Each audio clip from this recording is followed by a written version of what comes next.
Assalamualaikum Dokter Sony.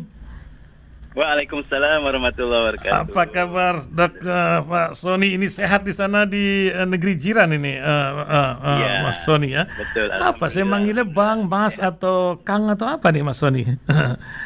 Ya, apa saja ya. Apa saja ya, Mas Sony ini Yang enaknya di yang enaknya Amisan gini. lebih muda Bang lah, kata Bang Dullah tadi sudah umur 70-an pun masih Ya, Bang, masa Mas Sony. ya, Bang, Masya Allah. jadi apa yang sebenarnya diniatkan? Nah, innamal a'malu binniyatnya ini atas pendirian Universitas Muhammadiyah pertama Universitas Indonesia ada di luar negeri gitu. Mungkin falsafahnya bisa disampaikan buat pendengar kita nih di berbagai tempat. Silakan, Bang. Baik. Bismillahirrahmanirrahim. Terima kasih atas kesempatannya. Muhammadiyah sebagaimana kita ketahui sudah tidak asing bagi bangsa Indonesia. 112 tahun sudah ya kita bergerak ya di dalam pemberdayaan umat. Jadi apa yang terjadi selama 112 tahun ini sampai ke hari ini tentu tidak akan terlepas dari akar cita-cita dan cita-cita pergerakan yang didirikan oleh Kiai Ahmad Dahlan ini, yaitu untuk mencerdaskan, salah satunya ya, untuk mencerdaskan kehidupan bangsa.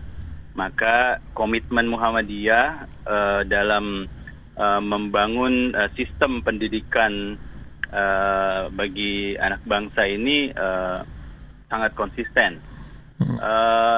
Sampailah kita pada satu hari ini di mana setelah satu abad ya Muhammadiyah bergerak dalam berbagai bidang termasuk pendidikan, di mana kita alhamdulillah atas ridho Allah dapat mempertahankan dan mengembangkan sekolah kita, universitas kita. Kita melihat ada titik di mana kita harus terus bergerak dan lebih luas.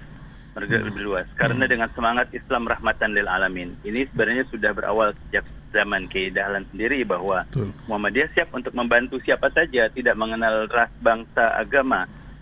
Jadi ada semangat itu yang terus dibawa sehingga terdeklarasikanlah agenda internasionalisasi pergerakan atau syarikatan Muhammadiyah yang dicanangkan lebih kuat lagi pada tahun 2015 yang lalu di Makassar.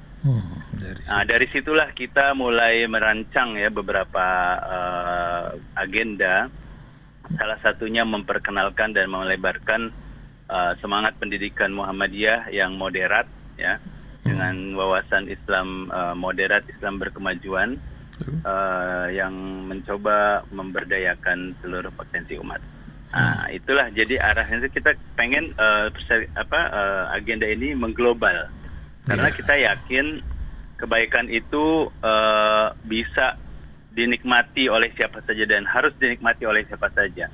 Muhammadiyah sudah memiliki sumber daya yang ya lumayan cukup lah untuk memulai membuka sekolah ataupun universitas di luar. Tentunya kaitannya sekaligus ingin menguatkan kerjasama baik itu sesama institusi dengan Muhammadiyah sendiri atau lebih besar lagi kerjasama kebangsaan antara Indonesia dan negara-negara host ya, negara-negara tuan rumah. Iya. Dan untuk pengetahuan Ami ya, yang Malaysia ini hanya satu di antara beberapa agenda internasional yang sudah dicanangkan. Ya alhamdulillah ini yang dapat kita mulaikan itu yang di Malaysia. Ya, dengan doa sahabat-sahabat saudara semua, insya Allah akan bergerak terus, tidak cuma di Malaysia. Ini akan ada program studinya, ini S2, apakah nanti juga ke S1 juga atau bagaimana?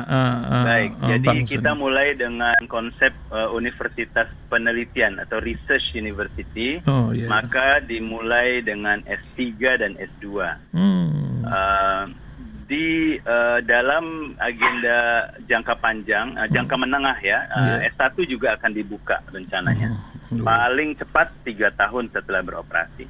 Masya Allah. Lokasinya di mana di Malaysianya, Bang? Apakah juga ada asramanya atau bagaimana di sana kelengkapan dari kampus UMAM ini di sana? Ya, alhamdulillah kita punya banyak pendukung atas rahmat Allah. Kita memiliki partner yang cukup committed ya. kita ada kampus kita insya Allah di Perlis, negeri bagian Perlis. Perlis ini kalau lihat di peta Malaysia ada di lokasi yang sebenarnya agak jauh dari pusat ya, karena dia di utara. Tapi di situ adalah tempat yang sangat strategis karena menjadi hub untuk kawasan Malaysia ke negara-negara Asia Tenggara yang lainnya. Jadi kita sudah ada sekarang ini bangunan kampusnya sudah ada. Yang termasuk di dalamnya berbagai fasilitas akademis dan juga asrama. Nah, itu sudah ada. Karena memang sudah ada dan kita mendapat dukungan dari mitra-mitra kita di sana sehingga bisa langsung dipakai insya Allah. Masya Allah, memang luar biasa bekas jejak dari Kiai Haji Ahmad Dahlan ini. Kalau tidak salah di Thailand juga ada putra beliau yang menjadi chairman atau pimpinan dari Halal Food di sana. Ini kan menjadi koneksivitas dari ikhtiar cucu beliau ya. Luar biasa. Apakah ada rencana negara lain yang akan ditempati dari pengembangan universitas ini dari pesan Makassar lalu atau bagaimana Bang Sony? Ya, awalnya memang dari Makassar lalu secara teknis dibicarakan oleh pihak pimpinan pusat ya. Jadi ada beberapa target sebenarnya. Dan target ini tidak terlepas dari pengembangan cabang istimewa Muhammadiyah yang saat ini sudah ada di 27 negara di 5 benua. Ada perwakilan. Jadi berbagai perwakilan yang kita sebut cabang istimewa, dan dari situlah menjadi pusat-pusat di mana kita terus berkonsolidasi. Alhamdulillah secara sarana kemudian sumber daya manusia Malaysia lah yang paling siap insya Allah. Dan kedepannya mudah-mudahan kita lagi mencanangkan di Australia dan di Mesir insya Allah. Masya Allah. Bang Sony, ini di luar masalah Universitas Muhammadiyah, ini masalah pendidikan lah. Memang Muhammadiyah ini kan concern terhadap kesehatan dan pendidikan. Kita juga sebagai anak bangsa bangga ketika pimpinan pusat Muhammadiyah datang ke istana yang ditanya apa yang bisa kami bantu buat negara. Itu kan lebih keren gitu kalau menghadap begitu. Nah, yang kita ingin tahu bagaimana pendidikan menjadi sebuah aset umat yang kadang-kadang sering dilupakan. Kita ini lebih semangat membuat jalan tol daripada membangun manusia Indonesia, sehingga lebih bangga sama luar negeri. Gimana pendapat Bang Sony ini?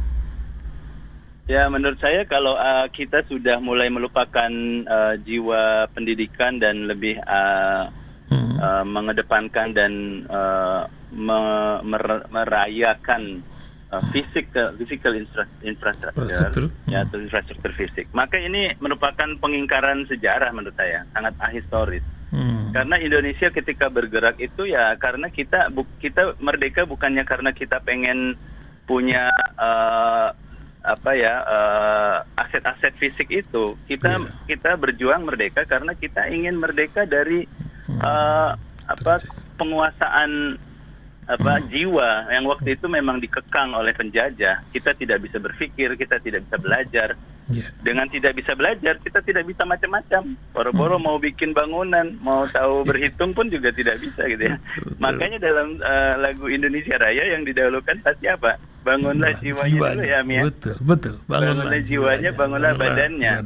Nah, jiwa ini hanya bisa bangun jika diisi dengan suplai bahan bakar, yaitu ilmu dan wawasan. Amin. Maka cara paling utama adalah pendidikan, tidak bisa ditawar. Dan itu sudah menjadi dorongan pertama ketika Kiai Dahlan membangun atau memulai Muhammadiyah ini. Jadi ini memang tidak boleh, harus kita ingatkan terus-menerus seluruh komponen bangsa bahwa apapun apa yang kita lakukan, pendidikan harus dinomorsatukan.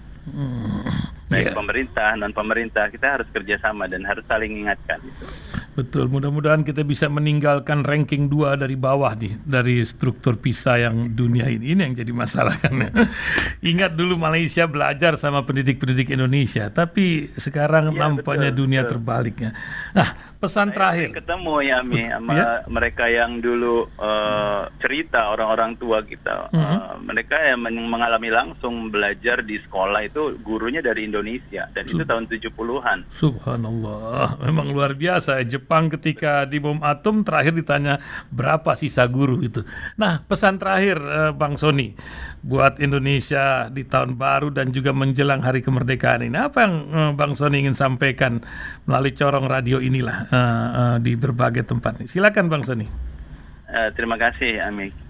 Saya alhamdulillah menikmati apa yang ada diberikan oleh Allah, bisa tinggal di luar ya, dan selama ini tentu tidak ingin lepas dari dinamika pergerakan dan perjuangan di Indonesia. Namun kalau kita lihat dari luar, kadang-kadang apa yang terjadi di Indonesia itu kita banyak disibukkan oleh hal-hal yang tidak penting. Banyak faktornya. Orang senang bicara hal-hal yang tidak penting dan media itu malah menjadikan hal ini menjadi masif gitu ya. Isu-isu kecil dibicarakan di debat, dipanggil narasumber masuk TV.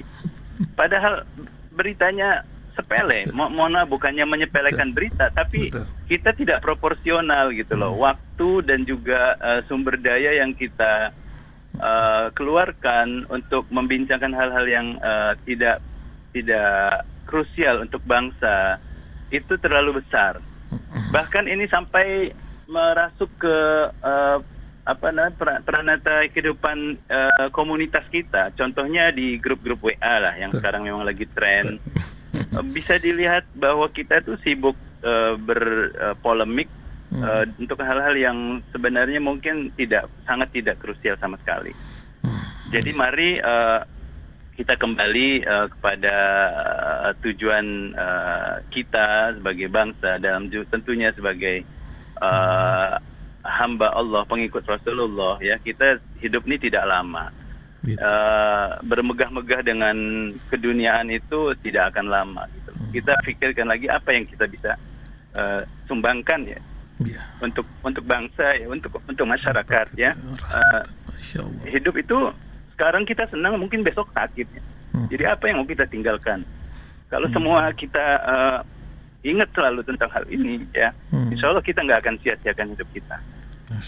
Insya Allah. Ya, memang itu sebagai ingatan, dunia sementara, akhirat selamanya. Berkarya sebisa-bisanya lah, begitu Bang Sony ya. Ya. Mudah-mudahan Bang Sony kita bisa bincang-bincang di lain hari, tambah pengetahuan. Saya lihat ini latar belakang Bang Sony luar biasa dan akan bermanfaat untuk umat nantinya. Terima kasih Bang Sony bincang pagi ini. Assalamualaikum Bang Sony. Waalaikumsalam warahmatullahi wabarakatuh.